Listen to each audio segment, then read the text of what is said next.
Tánaiste, the last year when COVID first flared in Ireland, I asked you to stop the flights that were coming in from northern Italy at the time. You said no, and I asked why. You said that the ECDC was advising against it. I asked you what rationale had the ECDC to advise against it, and you said you didn't know.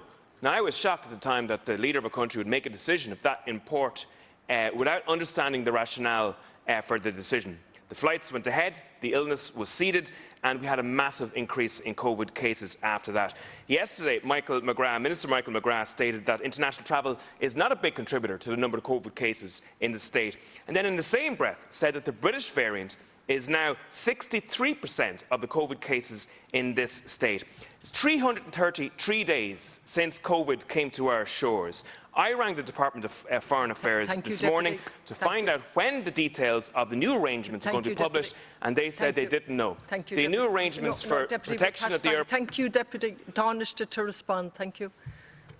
Thanks, Deputy.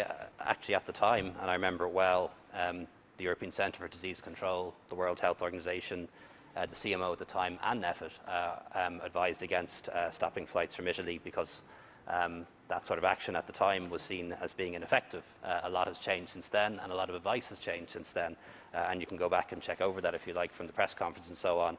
What we do know now is that COVID was present in Ireland well before that, that somebody sadly died in CUH with COVID many weeks before the Italian rugby match or the Italian flights, and it's likely that COVID entered Ireland in a number of locations at a number of times.